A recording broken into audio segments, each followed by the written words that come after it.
Hola, hola. Ya vamos a partir grabando el tercer capítulo de nuestro podcast para The Mars Society. Habla Laura Flores, una de las miembros del equipo. Nos acompañan hoy día Sergio. Hola, Sergio. ¿Qué tal? ¿Cómo estás? Priscila. ¡Holi! Paulina. Hola a todos. Pamela. ¡Hola! Se escucha súper bien. Y Jorge. Hola, hola. Hoy tenemos un capítulo bastante especial. Vamos a poder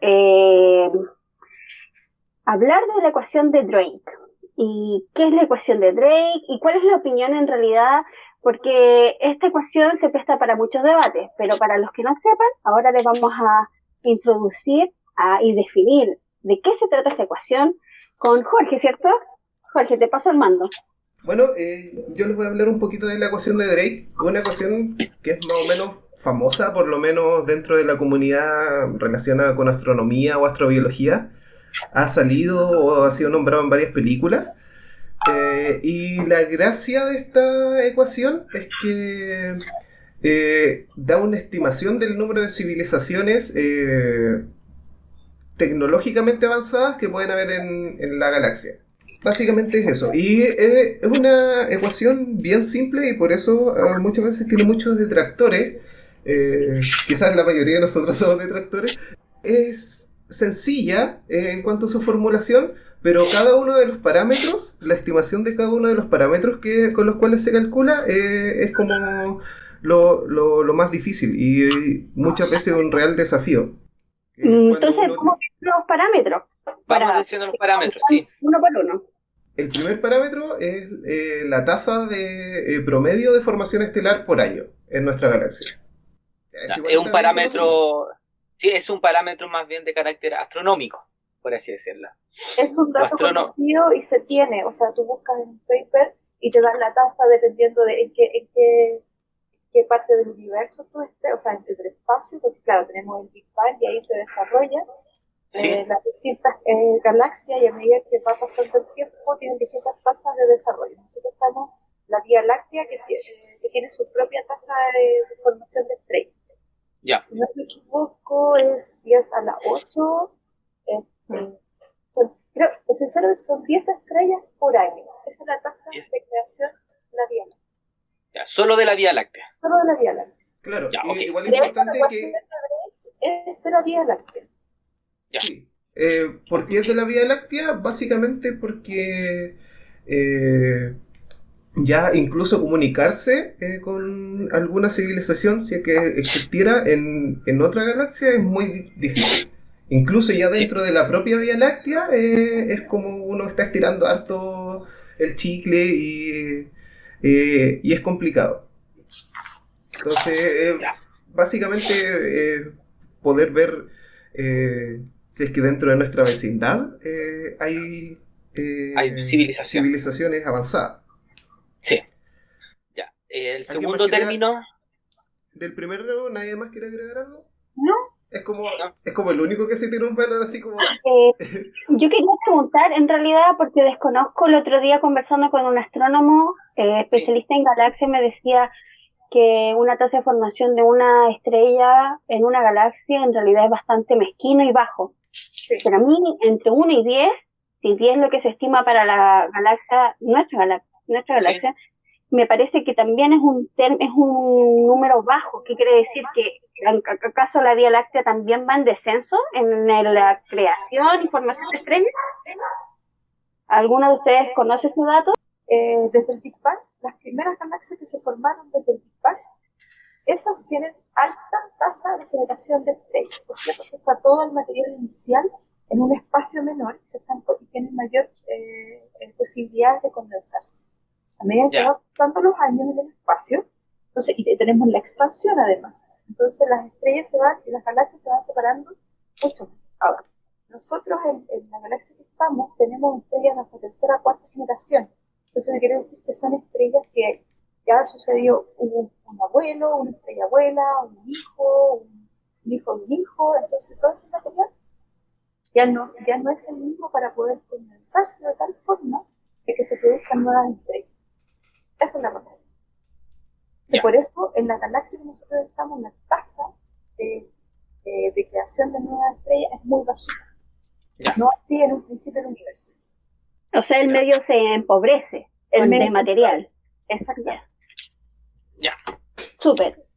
El segundo parámetro, pasemos Segundo al parámetro, sí. El segundo parámetro es la fracción de esas estrellas que poseen sistema planetario. Este también igual se conoce más o menos bien. O sea, ese parámetro se conoce ahora un poquito más o menos bien. Sí. Porque desde que con la revolución de 1990 y tanto, que se descubrió el primer exoplaneta, de ahí recién empezamos a pensar de que o tenemos la razón o la idea con fundamentos de que existen otros planetas. Entonces, todavía yo también discreparía de que si ese valor es real o es representativo, porque creo que es 0,5 el valor. Creo que 0,5, sí. La última Pero estimación igual estaban como bien cercanas a 1. Sí, o sea, la estimación inicial fue de 0,5, pero ahora, si no me equivoco, a ver, estoy buscando precisamente esa estimación. Como que lo común es que una estrella desarrolle un sistema planetario. Ahora, ¿qué tipo de planeta? Eso ya es otra cosa, pero como que igual de alguna forma es como lógico pensar eso. Si uno toma en cuenta que pueden quedar residuos o que la propia formación estelar no logra capturar todo el material y que ese material en desecho se forman estos planetas o cuerpos menores. Y este parámetro es independiente de si este planeta es un hot Jupiter o un planeta tipo Tierra o un planetesimal que es como un asteroide independiente, ¿cierto? Sí, es que de a poco se va como refinando como la ecuación. Pero claro, con sistema planetario, si tiene un planeta, 10, 20, cuenta dentro de la... Por eso es más cercano a 1. Ya. Sí. Y por eso es importante también tener un consenso de la definición de planeta, que también esa es otra discusión, materia de otro debate, y algo que se define por nosotros, en base a parámetros bastante simples, pero también ha estado en cuestionamiento en los últimos años. Sí, pues de hecho, sí. Porque la gente tiende a recordar mucho ya, pero ¿qué es un planeta? ¿Por qué me quitaron a Plutón? Entonces, claro, es algo que yo lo he sentido y lo he escuchado mucho, pero que ya no es planeta, entonces, ¿dónde está el planeta?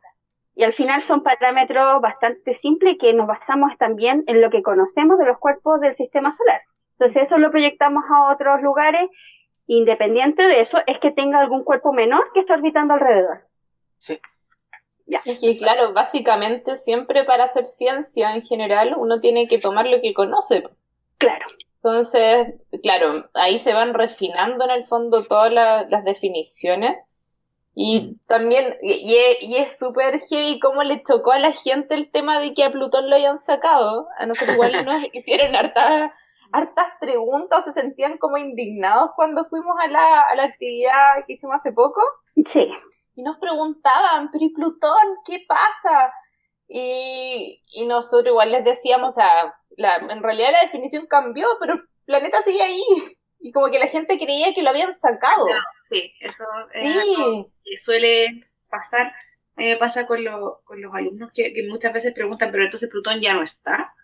No, sí, estando donde mismo, lo que pasa es que ahora ya no lo consideramos dentro de la definición de planeta, o de los planetas del sistema solar, de acuerdo a nuestro entendimiento solamente. Claro, y el humano todavía no tiene el poder como para quitar un planeta. No. O sea, nuestro claramente no.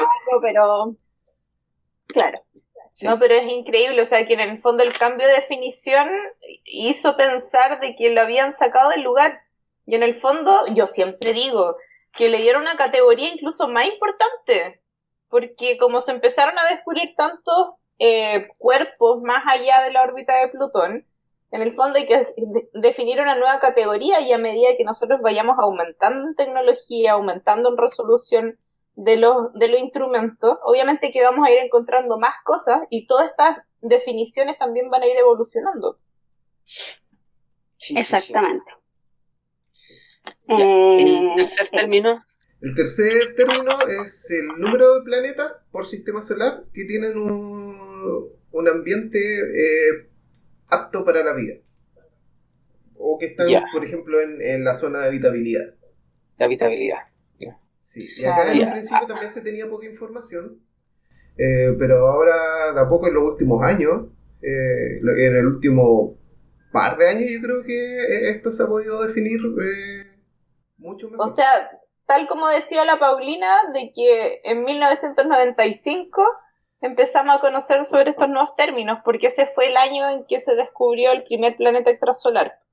Antes de eso, nadie hablaba, o sea, quizás sí, porque no sé, habían teorías antiguas que de hecho del 1800 ya se creía de que había ciertas zonas que estaban alrededor de la estrella que daban las condiciones para que existiera agua, no vida necesariamente.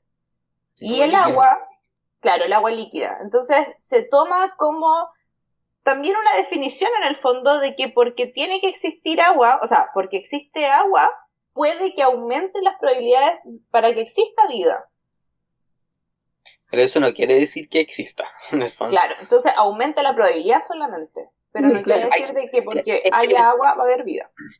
Estos primeros tres términos los encuentro bien, un poco, quizás como siento que el análisis que se hace es como muy parcializado, porque por ejemplo, hasta ahora hemos visto ya formación de estrellas, que las estrellas tengan planetas y que estén en zona de habitabilidad. Pero resulta que estos tres términos además interactúan entre sí. Entonces, por ejemplo, Sí.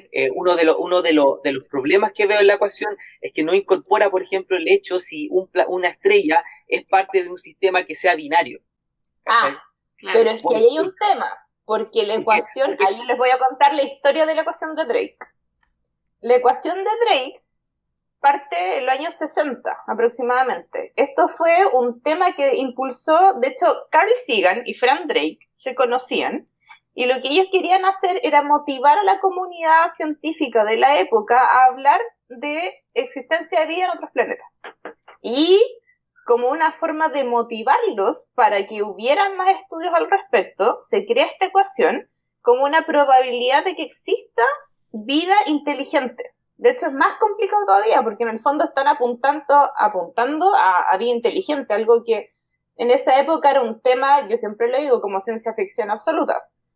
Después, con todos los descubrimientos que se tienen en esta época, Sarah Seager fue la que modifica esta ecuación de Drake a algo un poco más real con los datos que tenemos hoy en día.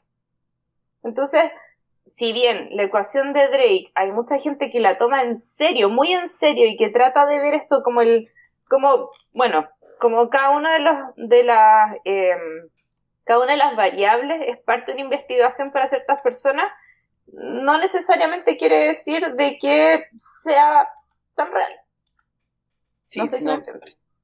sí, sí, claro que es parte de una idealización, por así decirlo, Claro. respecto de O sea, una base, pero parte como con una idea de divulgación científica, de fomentar esto como tema. Pero obviamente, claro, también surge la pregunta de, puede que efectivamente sea verdad, pero con lo que nosotros conocemos hoy en día nos falta información.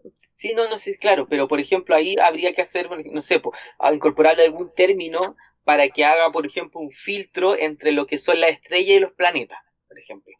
Claro, que eso es lo que hace en el fondo la ecuación de Sarah Seager.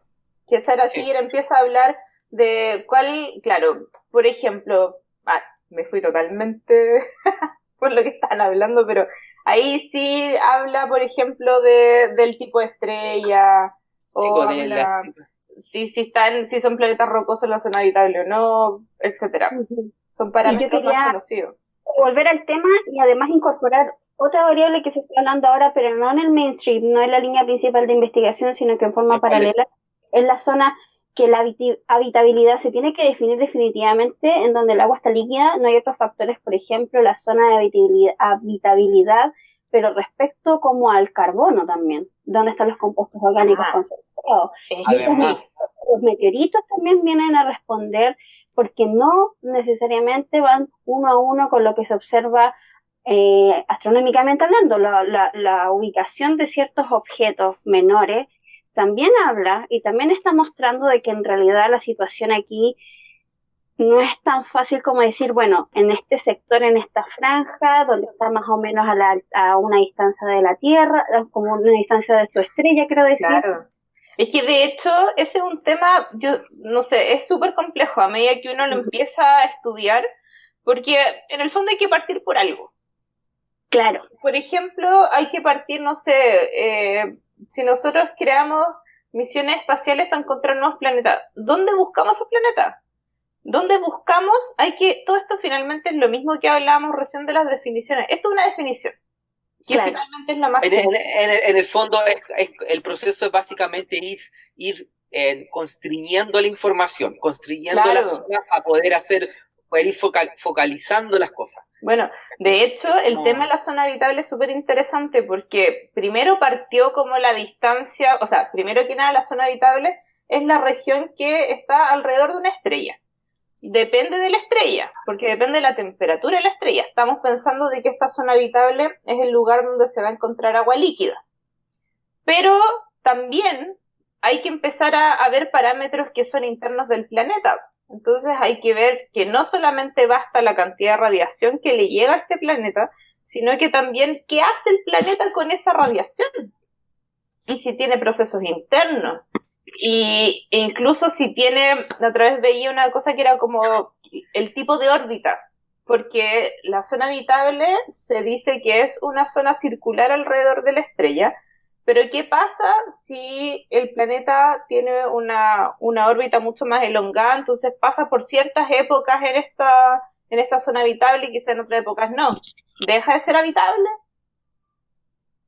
Entonces es mucho más complejo de la definición que uno conoce, porque se van agregando cosas internas del planeta que hacen que sea un tema mucho más complicado.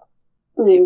Entonces, Y eso que no hemos terminado con todos los términos, recién vamos en el tercero y el cuarto. ya, ¿cuál es el cuarto? Ya ahí en esta parte ya pasamos los términos como más científicos, uno podría decir. Ahora vienen como fracciones y acá es donde ya no hay como evidencia de nada y el único caso que tenemos es la Tierra. Sí, podríamos decir que estos términos que vienen son términos más especulativos. Claro. No son tan estimativos, porque los anteriores tienen alguna forma de estimación observacional, pero Claro. en este caso son muy especulativos. Claro, Pero también depende del año. Podéis restringir los otros tres, los anteriores tres. Sí. Pero fíjense en algo, o sea, estamos hablando del año 60. No teníamos idea de que en el 95 iban a encontrar el primer planeta extrasolar. Entonces, Claro. por época, también es algo especulativo. Sí. Quizás que vamos a encontrar más adelante. Claro. Sí. El cuarto término es la fracción de esos planetas donde se podía desarrollar vida, donde la vida aparece realmente. Ya. Que en el caso anterior, por ejemplo, para el sistema solar, el número de planetas que estaban más o menos en la zona de habitabilidad, podríamos decir que es del orden de 2, que está la Tierra y Marte. Y Marte. Ya. Y entonces de esa fracción, por ejemplo, en el sistema solar sería un medio. Uno de los planetas, por lo que sabemos hasta ahora, solo en uno de los planetas apareció vida. Sí, ese término, la única referencia que hay es nuestro sistema. Claro. Ese, básicamente. Todavía no hemos encontrado vida en ningún lado. Por ejemplo, si encontráramos vida en Marte, o rastros de vida que hubo en algún momento, alguna bacteria, alguna cosa así, ahí eso igual sería como un descubrimiento súper importante porque Cambiaría la cuestión, de hecho. o sea, quizás no tanto la ecuación O sea, el valor numérico. el punto de vista más que nada cambiaría, porque sería como uno podría empezar a pensar que la vida se desarrolla siempre que pueda. Sí.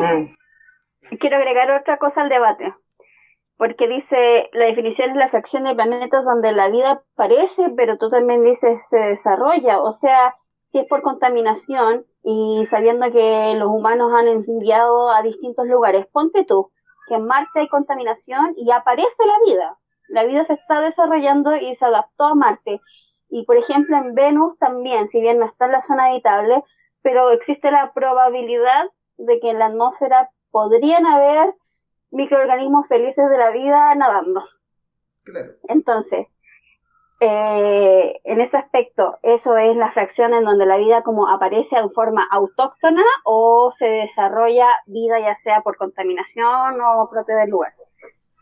Yo creo que es Igual como que sale la vida, o sea, donde... Sí, origen, sí, origen, digamos, independiente que se le llama. Claro, sí, que sea propia del lugar. porque Propia del tú, lugar. igual la teoría de por qué existe la Tierra es porque venía material en los meteoritos, o sea, todo viene finalmente de afuera. Claro. Nosotros nosotros somos panspermia. entonces puede venir Panspermia. de cualquier parte. Panspermia, perdón, panspermia. Panspermia. Que por si alguien no sabe, de los auditores, ajá, es como que la vida se desarrolla en algún lugar o existe vida en algún lugar y después de alguna forma esa vida es transportada a otro planeta, a otro cuerpo del sistema. Sí. Y muchos creen que quizás la vida se podría haber originado en Marte y que después por panspermia llegó acá a la Tierra. Pero Oigan. claro, no hay mucha certeza en eso. Estaba pensando algo. Ujú. ¿Qué? ¿Y usted qué pasaría si de repente dicen hay vida en otro planeta, si lo encuentran? ¿Qué pensarían ustedes? ¿Cuál sería su reacción? Yo mi reacción es puedo morir tranquila. Es lo único que espero. Ya, ahora ya estamos ¿En listos. otro planeta o tú dices en Marte? No, en algún planeta, de repente encuentren vida en otro lado, que no sea en la Tierra. O sea, yo creo que no me sorprendería tanto. Yo tampoco me sorprendería tanto, pero me gustaría estar en ese momento. Eso sí. Sí. Sí. Obvio, sí, sería Sí. muy... Como que poder así vivir lo suficiente Como para estar decirte en lo ese dije. momento en que lo digan, así como, sería como espectacular. Ahí Siempre lo supe. O sea, ahí se vería una puerta completamente nueva, o sea, ahí Sí. cambiaría la visión del humano, cambiaría la visión de la tecnología, Sí, no, Sería sería... tremendo. habría un cambio universal, yo creo. hasta Sí, un no, tema como de... Yo evadiría más el filosófico, diría yo también. ¿Cómo? sí, o sea, Tiene un tono filosófico de no creernos que somos los únicos en el universo. porque a como dicen, ese mientras punto. si no lo vemos, ¿cómo es el libro? Mientras no lo veo, no lo creo. Claro, nosotros estamos Sí. abiertos a la idea de que puede existir vida en otro planeta, pero no tenemos la certeza, entonces al mismo tiempo no tenemos la seguridad y hablamos desde un sillón muy cómodo. ¿sabes? Sí, no, de hecho las consecuencias filosóficas serían en ese sentido igual tremendas porque casi toda la civilización de la humanidad en el fondo se ha desarrollado pensando que somos, por así decirlo, únicos, que somos como algo muy especial, pero el hecho de quizá encontrar algo afuera implicaría de que el fenómeno de la vida no es algo tan raro y que puede en el fondo generarse de alguna manera de forma espontánea en otras partes. Entonces, en el fondo, el impacto también en la parte como filosófica y respecto de cómo nosotros nos situamos en el universo, yo creo que sería, pero tremendo, sería muy, muy, muy grande. Sí. Sí. Mientras no me vengan a aparecer monos raros, así como que me vengan a atacar, yo me quedo tranquila. El tema es qué tipo de vida, porque ahí entramos en otro factor de la ecuación que tiene que ver con el tipo de vida, si es vida inteligente, como nosotros la pensamos o la queremos imaginar. Sí. No necesariamente en el lugar de... Mira, lo primero, si detectamos vida en el universo, va a ser vida inteligente, lo más seguro. Porque si es casi imposible, sí, porque si es casi imposible saber si tiene vida Marte que está acá al lado de nosotros, tenemos sondas y un montón de cosas, observarla con nuestra tecnología, con nuestro telescopio, tiene que ser, el fundamento también es que sean ondas electromagnéticas producidas artificialmente, así como nosotros como lo hacemos. No tenemos otra forma de identificar vida en otros planetas sin tener que ver, sin solamente tener que ver la atmósfera. Sí, Eso no o sea, en estos sí, días solo vemos atmósferas. sí, identificar un microorganismo en un exoplaneta es prácticamente imposible. O sea, ¿cómo va a identificar un microorganismo, por así decirlo? Claro, súper complejo. Es extremadamente complejo. Es como lo que decían hace poco, que había harto ruido respecto a que habían encontrado metano en Marte. Sí. Exacto. Entonces Pero- es como, ya, pero ¿y qué lo hace? Además estamos hablando de que realmente la señal que se encontró era tan débil que en realidad daba incluso como para pensar que fuera como error de la medición. Ya. Claro. Ese era el resultado, mira, no sabía. Sí, Sí. pues, ¿cachai? Entonces, sí, pues, de hecho, el tema de Marte es un tremendo ejemplo, porque, por eso te digo, pueden que, nos imaginemos que en un planeta se haya detectado metano, pero resulta que el metano puede venir de tantas fuentes, entonces no te asegura que eso sea exactamente metano biológico. Entonces, al final, tiene mucha razón lo que dice Pauli, que en el fondo, la forma para detectar en planetas lejanos es a través de algún tipo de radiación artificial. Claro. Claro, y qué es a lo que apunta esta misma ecuación, pues. Como que dentro Sí. de la conversación se dieron los dos siguientes términos, que uno era Sí. la fracción de los planetas, de estos planetas, todos estos son términos que se van multiplicando. Entonces ya de estos planetas donde apareció la vida, ¿cuántos de ellos aparece la vida inteligente? Y Sí. después viene cuántos de ellos la fracción de civilizaciones que desarrolla tecnología que pueda ser detectable en el espacio. Y era lo que decía la Pauli, como algo básicamente radiación electromagnética. Sí. Ah. Y ahí también, sí, y ahí está también esos tres términos engloban un debate que es bien fuerte dentro de la comunidad biológica, que es respecto de si la inteligencia es algo, por así decirlo, que es fácil de que se genere de forma espontánea. ¿Cachai? Porque en el fondo, sí, porque hay hipótesis, por ejemplo, que son las hipótesis que relacionan, que hablan de que muchas de las características de los seres vivos tienden a veces a converger. Entonces, si en el fondo dos especies muy distintas generan la misma habilidad, entonces ahí uno dice, bueno, entonces la evolución tiende a converger. Entonces, por ejemplo, no sé, un caso que leía es el respecto, por ejemplo, de los marsupiales con los placentarios. Los placentarios, por ejemplo, un perro, y un marsupial son los canguros, por ejemplo. Muchas especies de marsupiales y bueno, los placentarios son dos líneas distintas de mamíferos. Sin embargo, si tú te fijas, ahora están mucho extintos, pero hubieron muchos marsupiales que se parecían, que eran exactamente igual a los placentarios, y eso que eran animales de líneas totalmente distintas. Entonces ahí uno dice que la evolución produjo una convergencia, o sea, los animales se terminaron pareciendo. Entonces ahí los científicos se hacen la pregunta, ¿pueden generarse varias líneas distintas y las mismas líneas distintas tender a generar inteligencia? Y el caso de la especie, o sea, de los que son los seres humanos, es que hasta ahora no, o sea, hasta ahora solamente fue una pura línea, que es básicamente la línea Homo, la que generó suficiente desarrollo cerebral para producir inteligencia. Entonces ahí uno empieza a cuestionarse ya no solamente qué tan extraña es la vida, sino también qué tan extraño es el fenómeno de la inteligencia, ¿entiendes? ¿Se puede generar espontáneamente varias veces en varias especies? Sergio, ¿y cuál es la definición de inteligencia? No, es que ahí es extremadamente complicado el tema de definición propiamente tal de inteligencia. Hay algunas definiciones que se basan, por ejemplo, en la capacidad de resolución de determinados problemas. ¿Ya? Pero eso sí, hay cosas comunes. Por ejemplo, se ha logrado identificar, por ejemplo, de que las especies inteligentes tienen un nivel de cerebro que es más grande que el nivel de cerebro que uno esperaría para una especie del mismo tamaño, por ejemplo. Por ejemplo, los seres humanos tenemos un cerebro que es muy grande si lo comparamos con otras especies que son de nuestro mismo tamaño. Otra cosa tiene que ver, por ejemplo, con la cantidad de habilidades sociales.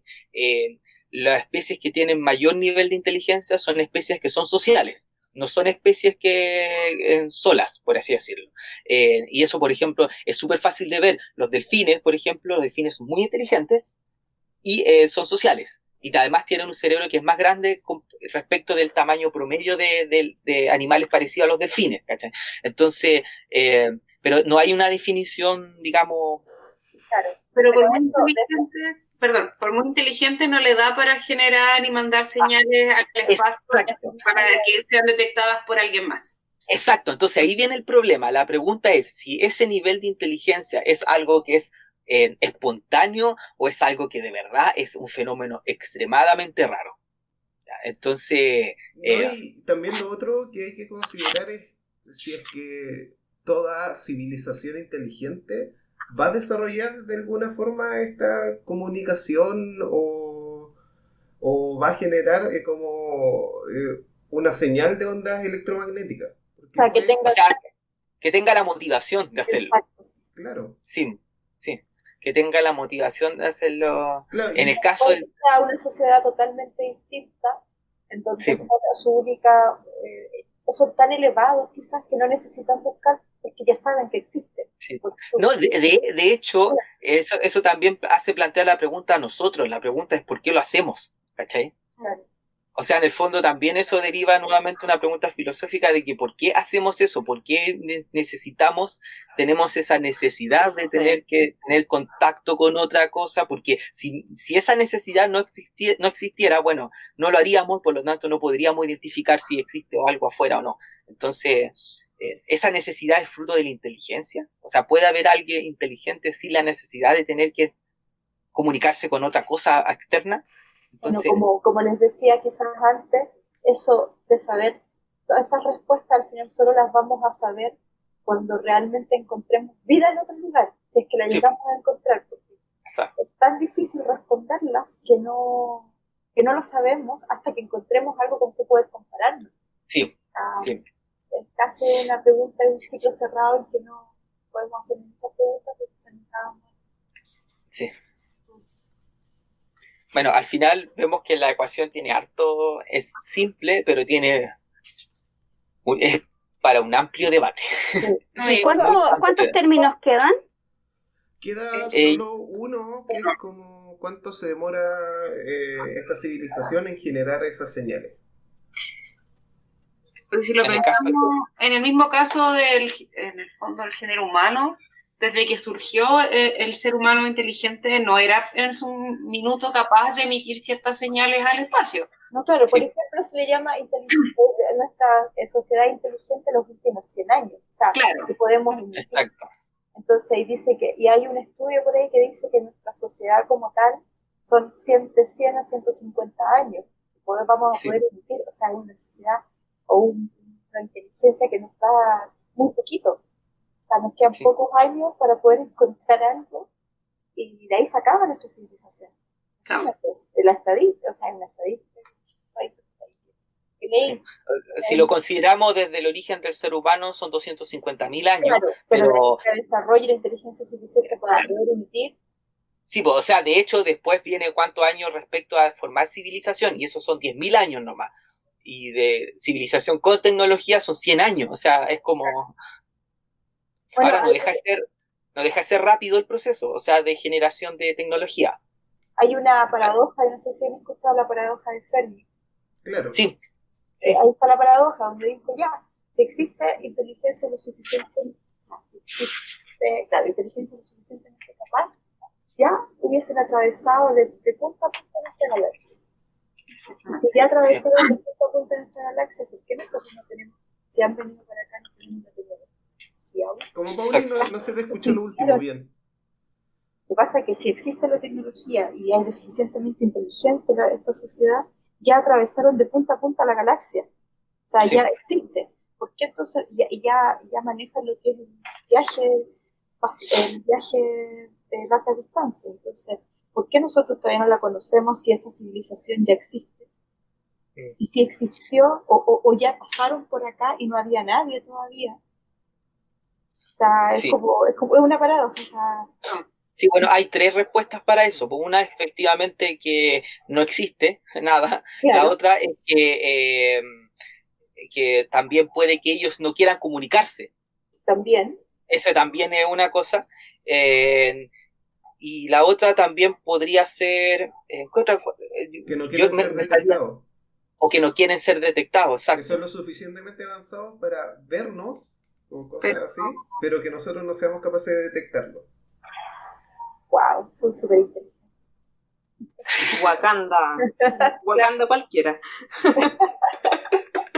Oigan, sin ánimo de ser salfate ni nada de eso, pero ¿ustedes han escuchado hablar de la señal wow? ¿La de los perros? Lo he escuchado. No, wow, wow. Señal Huawei de la compañía Wow. No hay una compañía wow. Pero es algo que pasó hace años atrás, que es una señal que detectaron en SETI y que no se ha logrado tener como no se sabe realmente qué es. Hay hartas cosas, no, es cero conspiración, de verdad que esto es una señal que Yo se... vi el título en un paper. Sí. Sé que está en un paper. Ah, está en un paper. Sí, Hay un Ah, paper. ¿viste? Lo voy a buscar, pero tengo. lo vamos a dejar de tarea para el próximo podcast. Sí, pues veamos en el O próximo nuestros podcast. auditores. ¿Qué dice? ¿Cuál es la base de la, o sea, cómo la detectaron? Es por radiotelescopio. Ah, radiotelescopio. Sí. Ah, entonces ahí la... ¿Alguien quiere agregar algo para finalizar? Yo creo que da lo mismo como dar un número a la ecuación de Drake, como dependiendo de lo que uno elija para ciertos parámetros, como que puede ser una o cuatro o menos, no sé.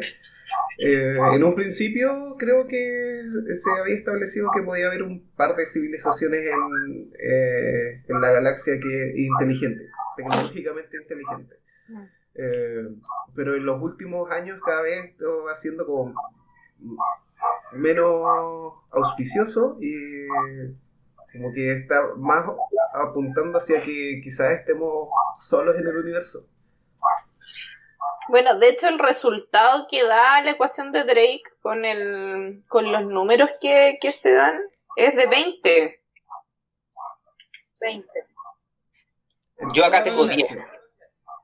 Claro, Claro. por eso depende de cómo uno lo calcule, de Sí, o sea, es súper subjetiva va la ecuación cambiando todos los finalmente. años. Sí. Por eso yo creo que es importante recalcar que en el fondo nace como de un tema de divulgación científica, pero que sí aporta mucho a abrir la mente, o sea, como no encasillarse en que todo lo que vemos a nuestro alrededor es lo único que existe. Yo creo que invita justamente como a pensar más allá y que pueden existir cosas que no conocemos, tal como pasó con el primer exoplaneta. Claro. De hecho, algo que me encanta recalcar es que hoy en día, si uno le pregunta a los más chicos incluso, en nuestra época yo creo que hablar de exoplaneta era bien raro. Pero si uno le pregunta a los niños o a, no sé, gente más chica, todos asumen que va a haber vida en otro planeta. Lo asumen. Ya nacieron con el chip. Entonces, lo único que uno espera de ahora en adelante es que realmente eso pase. Sí.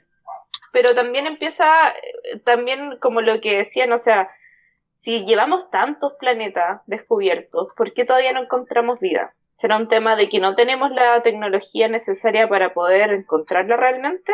¿O es que quizás somos demasiado privilegiados en nuestro planeta y somos los únicos que existimos? Les dejo planteada la pregunta. Hay un poco de Tararán. tu reflexión. Sí, Pero- les dejo la reflexión. Mi Ya. reflexión es, partiendo de la tuya, es que, ya, tú dices, posiblemente existen 10 posibilidades de vida inteligente, de las cuales 10 no sabemos en qué momento se crearon, porque ahí nos dice, con esta ecuación nos dice el tiempo, sino que dice ya que hay 10. ¿El 10 cuándo? ¿Si hace 2 millones de años? Depende de la longevidad también de lo que estemos hablando. Y si son 10, en orden de magnitud también puede ser una, podemos ser dos. Claro. Pero eso no quita que haya una por galaxia, por ejemplo. Y eso ya Yo creo que es un tema que da para largo, que da para mucho y me voy a tomar la atribución de animadora. Y obviamente los invitamos a todos para que nos escriban Y si tienen dudas, si tienen algún comentario, aquí estaremos conversando en los próximos podcasts. Ya. Gracias. Nos vemos. Sí, nos vemos, chau. ¡Chao!